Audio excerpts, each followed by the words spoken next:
إن الحمد لله نحمده ونستعينه ونستغفره ونعوذ بالله من شرور أنفسنا ومن سيئات أعمالنا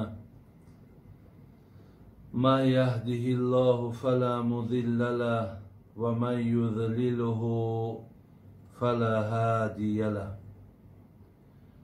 أشهد أن لا إله إلا الله وحده لا شريك له وأشهد أن محمدا عبده ورسوله اللهم صل على محمد وعلى آل محمد. السلام عليكم ورحمة الله وبركاته. پدران و مادران و برادران و خواهران عزیزی که این برنامه های ما را پیگیری میکنید، هم دستگیری میکنید، هم در حق ما دعا میکنید. از خداوند بسیار بسیار مهربان خواهان او هستم که الله مهربان باز هم توفیقامونه، محبتامونه، خواهشامونه به سوی این بسیار یک دینی بزرگ، یک دینی پاک، یک دینی که فقط و فقط نیکی میخواهد، الله مهربان زیاد گردانه و از خدای مهربان خواهان او هستیم که الله مهربان این روزگذرانی‌هایی که الحال ما و شما داریم در دوام روز بندگی خدا میکنیم، اطاعت میکنیم، عبادت میکنیم، ذکر میکنیم، کارهای خیری را انجام میدیم، الله مهربان به درگاهت مقبول بگردانی و پاداش و ثواب او را در نامه اعمال ما بندگانت نویسانده بگردانی. و از الله مهربان خواهش او را دارم که ثواب این لحظه هایی که با یاد خدا هستیم، در یاد خدا هستیم، گوش می اندازیم، لذت می بریم، فایده می کنیم، در نامه اعمال همه ما و شما نویسانده گردانه. و الله مهربان دعا میکنیم که خداوند حیات خوب، حیات نیکی را برای همگان ما و شما نصیب گردانه.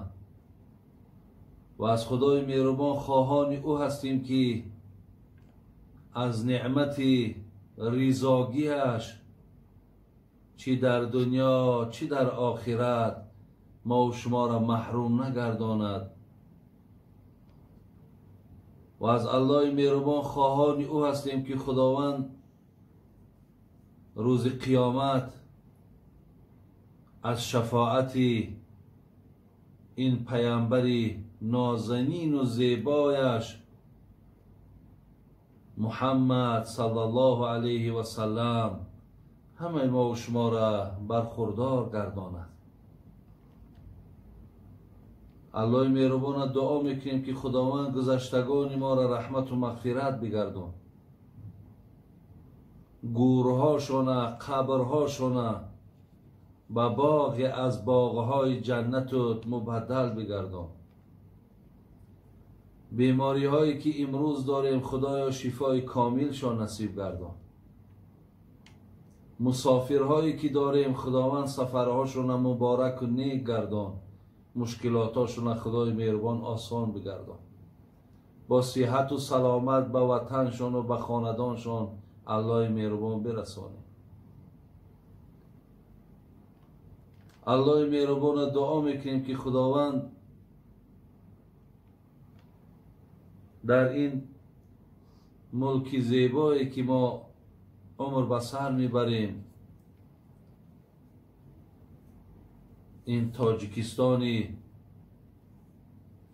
که بسیار یک محبوبیت در دل این مردم دارد. خدایا همیشه این ملک ما را حفظ کن، ملک ما را آرام نگه دار و خدای مهربان آفت‌ها و مشکلات‌هایی که به سر این دیار، به سر این ملت می آمدگی باشد، خدای مهربان از این مصیبت‌ها و از این مشکلات‌ها حفظ من فرما. الله مهربان آن بندگانی که در خوبی ها و نیکی های این ملک و این مردم است، الله مهربان باز هم میل شونه، محبت شونه، خواهی شونه به سوی دینت زیاد بگردان. از الله مهربان خواهان او هستم که این لحظه هایی که می نشینیم بسیار یک لحظه های بسیار با ارزش است، بسیار یک لحظه های نادرم هست. خدایا از ثواب این ما را برخوردار کنو و این لحظه های نشستن و این لحظه های گفتگو و این لحظه هایی که مردم از این لحظه ها استفاده میبرند، خدایا این لحظه ها را همیشه فراهم نگه بدار. از الله مهربان خواهان او هستم که خداوند خطاهای ما و شما را، کمبودی های ما و شما را، لغزش های ما و شما را، گناه هایی که آشکارا و پنهانی میکنیم، خدایا با فضل کرمت عفوشان فرما. ربنا تقبل منا انك انت السميع العليم وتب علينا انك انت التواب الرحيم آمین یا رب العالمین. برادران عزیز و گرامی، بسیار مردمی خوب و نیکی که الحال صدای مرا میشنوین،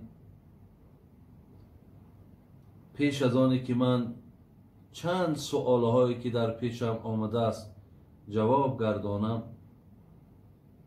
قبلا یک حدیثی را که با روایت عبدالله ابن عباس است که حضرت امام بخاری، امام ترمذی و ابن ماجه، حضرت امام احمد که اینها در کتابهای خودشان این حدیث آوردن، بسیار لحظه های گفتنش است، بسیار لحظه های از این حدیث شنیدنش است. من آوردن هر یک حدیثی که پیش از برنامه خودم به گوش شما میرسانم، شما اهمیتین اگر برای امروزه این ساعت ما و شما بسیار ضروره، بسیار مهمه.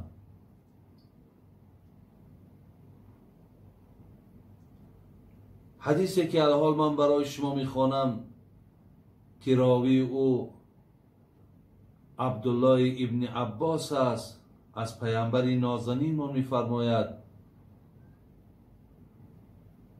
که الصحة والفراغ نعمتان مغبون فیهما کثیر من الناس.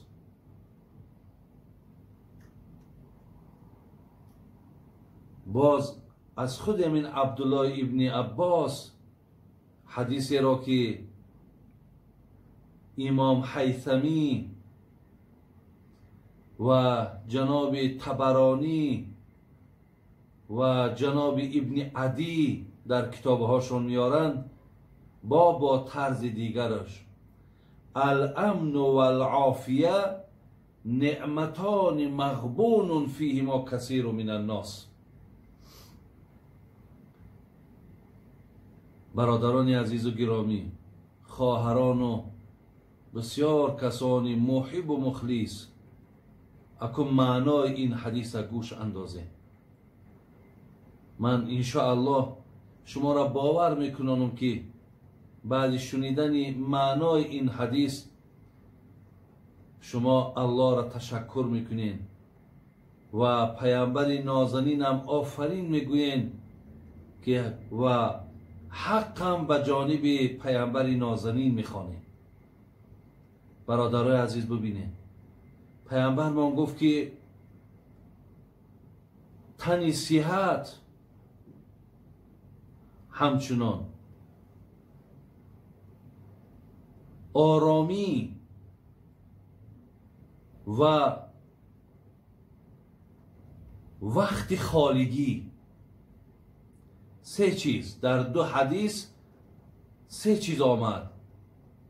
یکی تندرستی یعنی تن صحت، دوم وقت خالگی، سوم آرامی، امنیت. گفت اینها نعمت‌هایی هستند که بسیاری از مردم به قدر اینها میرسند ولی نه در وقتش. مردم تاجیک ما میگویند که قدر نعمت بعد از زوال، یعنی وقتی که این نعمت ها از دست رفت بعدا هم برادران عزیز ما افسوس و ویلا، حسرت از این روزها میخوریم که دیگر برادران عزیز وقتی که نعمتی که از دست رفت اگر فضل خدا شود، مرحمت خدا شود، او برقرار می شود، لیکن رفتنش بسیار مصیبت کلانی هست و در حالتی بودنش ماها برادران عزیز به ارزش این نعمت ها نمی رسیم. حضرت بن مغبون فیهما کثیر من الناس، یعنی شما ارزش اینها را در وقتی بودنش هیچ وقت شکرگزاری نمیکنی. از این لحاظ من برای چی این حدیث برادران که قبلا هم گفتم باز هم میگویم که هر روزی ما غنیمت های. شاید امروز ما در قید حیات باشیم، فردا در قید حیات نباشیم، ولی این سخنهایی که صدا میدهند، ثبت میشوند یا گوییم ضبط میشوند، برنامه میشود، من بعد ما هم گوش میکنند و شاید که انشاءالله هم از خدا امیدم داریم که به قدر این نعمت ها میرسند و ایره با گفتی پیامبر نازنین من که عز علیها بالنواجیز، با دندانهای کرسیشان، یعنی مقصد از دندان کرسی معنای ای را دارد که این نعمت حرکت میکنن که ای دستشان نرود. برادران عزیز گفتم تندرستی، تن صحت. حاضر که برادران عزیز تن صحت داریم، وقتا ما نبی چهل خوشه، وقتی در تمام وجود ما که فهماندن قطعی اگر میفهمیدگی باشد فهمانین. و یکی از دعاهای ما باید همین باشد: خدای مهربان، منم دعا میکنم الله مهربان از این سه نعمتی که پیغمبر نازنین زبان زدن گفتن، یکی تنی صحت، یکی وقت خالگی، یکی آرامی، الله مهربان جمعی مردم مسلمان روی عالم علال خصوص این تاجیکستان ما را از این نعمتات برخوردار گردانم. خدای مهربان به قدر این نعمت ها رسیدن ما را توفیق بده و از این تن صحتمان، از این وقت خالگیمان، از این آرامی کشورمان خدایا استفاده بردن هم توفیق شه بر ما نصیب گردان. ربنا فاغفر لنا ذنوبنا و کفر عنا سیئاتنا و توفنا مع الابرار. آمین یا رب العالمین. الحال برادران عزیز و گرامی، من سوال هایی که در پیشم دارم برای شما جواب میدم. من شاید دقیقه های زیاد برای شما این حدیث معنا کردم، لیکن من فکر میکنم از این سوال و جواب معنای این حدیث مهمتر است، فهمیش این حدیث مهمتر است، درک کردن این حدیث، عمل کردن این حدیث. زیرا میگن شکرگزاری سه نوع می شود: شکری بر زبان، شکری بر دل و شکری با عمل. سه نوع شکره. برای همین ماها باید با عمل منم نشان دهیم که ما به قدر این نعمت ها رسیده ایستاده ایم و دعا هم کنیم که خداوند این نعمت ها را از ما نگیرد. میایم به سری سوال هایی که در پیش من است. استاد جان، در مهاجرت راننده تاکسی هستم، وقتی خالی ندارم، آیا می توانم در ماشین نماز خوانم؟ یعنی این سوال ها برادر عزیز در همون مهاجرت بسیار زیاد است. آیا در ماشین نماز خواندن اجازت است یا نه؟ اگر عذر باشد، مثال در همون ملکای روسیه بیشتر، در این ملکای ما اکو این خیل پروبکا نیست، یعنی همون مقصد ماشین ها ساعت ها میستن تا که راه شده شود. همون حالت اگر وقتی نماز باشد شما در همون داخل ماشین تان نماز خوانده میتونید. یا بیرون مقصد سرد هست، خنکی هست که در اونجا طاقت نماز خواندن نیست، یا باران است، یعنی حالت های مقصد اگر بیرون در نماز خواندن امکان نباشد شما در داخل ماشین تا نماز تا نخوانید. لیکن اگر بیرون هوا خوب باشد، هوای نرم زیبا باشد، جای نماز پرتافته مقصد نماز تا خواندن امکان داشته باشد، این حالت در درون نماز یا در درون ماشین نماز تا خواندن در اجازت نیست برادر عزیز. دویم سوال: شخصی نصرانیه که اسلام را قبول میکنه ولی نماز نمیخونه، گناهش چیست در اسلام؟ اکو فرق ندارد برادران عزیز، نصرانی است، یهودی است، وقتی که مسلمان شد یکی از وظیفه های جانی، یکی از وظیفه های مهم، یکی از نشانه های دینداری این نماز خواندن است. یعنی 5 وقت نماز باید که ادا کنم. برای همین البته هر نفری که نماز نمیخواند، این ترک نماز این گناه کبیره است، یعنی گناه کلان. ما دو نوع گناه داریم، یکی گناه خرد، یکی گناه کلان. کسی نماز نمیخواند او ترک گناه کلان کرده است، یعنی برای نخواندن نماز و پیش خداوند جوابگره. از این لحاظ برادران عزیز و گرامی، نماز یکی از 5 ستون دین. میگیم بینای مسلمانی بر چند است؟ میگم بینای مسلمانی با 5 نو است. یکی از همون یعنی مقصد چی است؟ همون 5 ستون دین. یعنی اگر از همین 5 یکیش نباشد دین ما کامل نیست. یکی از همون ستون ها برادر عزیز این 5 وقت نماز خواندن است. برای همین همون نفرهایی که نماز نمیخوانند، گمان ما همین است، خلاصه ما همین است که شما برای اون ماهیت نماز فهمونین، از خدا امید است که وی نماز میخوانند. شما باید دانید که نماز خواندن یعنی چی. برای همین در نماز خواندن این رضاگی الله هست.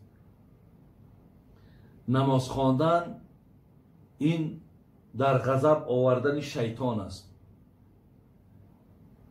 نماز خواندن این روشنی خانه قبر است. نماز خواندن این راحت خانه قبر است. نماز خواندن این کلیدی در جنت است. نماز خواندن این بالای دست ملائکه ها نشستن و داخل جنت شدن است. نماز خواندن این نور مؤمن است. نماز خواندن این شخص را با رحم می سازد. نماز خواندن شخص را با انصاف می سازد. نماز خواندن یک دیواری هست که تو را نمی گذارد که در کارهای زشت دست بزنی. زین لحاظ این نعمتها را از دست ندهیم برادران عزیز، خواهران عزیز.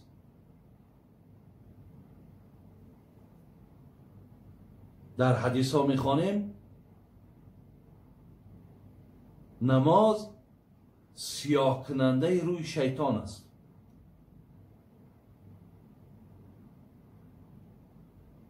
هرگاهی که انسان در نماز راست می ایستد، الله در نزد ملائکه هاش می گفت است که شما گفته بودین که اینها روی زمین پلید میکنن، فساد میکنن، بین بنده مرا که مرا عبادت میکنن.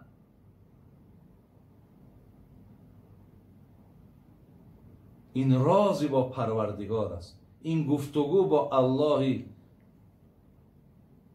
توانا و بزرگ است.